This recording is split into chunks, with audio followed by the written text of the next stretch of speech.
بسم اللہ الرحمن الرحیم۔ السلام علیکم ورحمۃ اللہ۔ رمضان المبارک کے پہلے عشرے کی دعا۔ بسم اللہ الرحمن الرحیم، رب اغفر ورحم وانت خیر الراحمین۔ ترجمہ: اے میرے رب، مجھے بخش دیجئے، مجھ پر رحم کیجئے، آپ ہی سب سے بہتر رحم فرمانے والے ہیں۔ فضیلت رمضان المبارک۔ حضرت سلمان رضی اللہ تعالیٰ عنہ فرماتے ہیں کہ رسول اللہ صلی اللہ علیہ وسلم نے شعبان کی آخری تاریخ میں ہم لوگوں کو واعظ کرتے ہوئے فرمایا کہ تمہارے اوپر ایک مہینہ آ رہا ہے جو بہت بڑا مہینہ ہے، بہت مبارک مہینہ ہے۔ اس میں ایک رات ہے شب قدر جو ہزاروں مہینوں سے بہتر ہے۔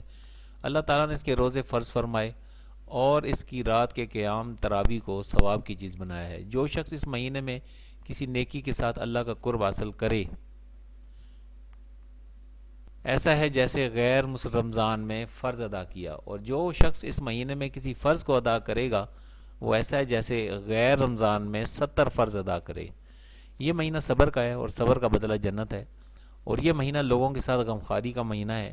اس مہینے میں مومنوں کا رزق بڑھایا جاتا ہے۔ جو شخص کسی روزہ دار کا روزہ افطار کرائے اس کے گناہوں سے خلاصی کا سبب ہوگا، اور روزہ دار کے ثواب کی مانند اس کو ثواب ہوگا، مگر اس روزہ دار کے ثواب میں سے کچھ کم نہیں کیا جائے گا۔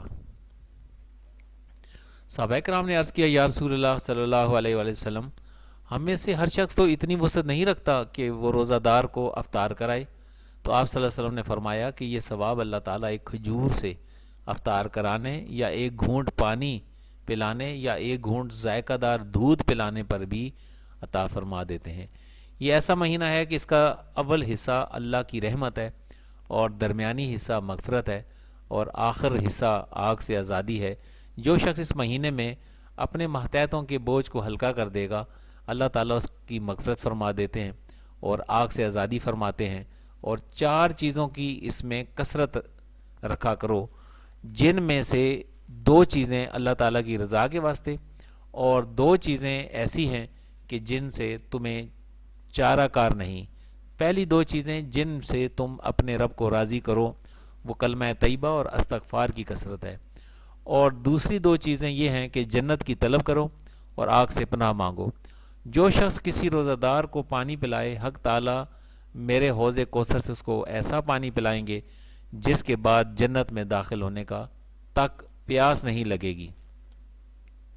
ناظرین، یہ حضور رسول پاک صلی اللہ علیہ وآلہ وسلم کی وہ حدیث مبارکہ ہے جو رمضان کی فضیلت میں آئی ہے۔ ہم سب اس مہینے کو غنیمت جانیں اور کثرت کے ساتھ رب اغفر ورحم وانت خیر الراحمین کا ورد کرتے رہا کریں وقتاً فوقتاً اس پورے عشرے میں۔ چونکہ یہ عشرہ رحمت ہے، اس لیے اس عشرے کے لیے ہم خوب خوب دعائیں کر کے اللہ تعالیٰ کی رحمت کے حقدار بنیں۔ امید ہے کہ آپ کو یہ دعا یاد ہو گئی ہوگی اور رمضان المبارک سے خوب برکتیں حاصل کریں گے۔ السلام علیکم۔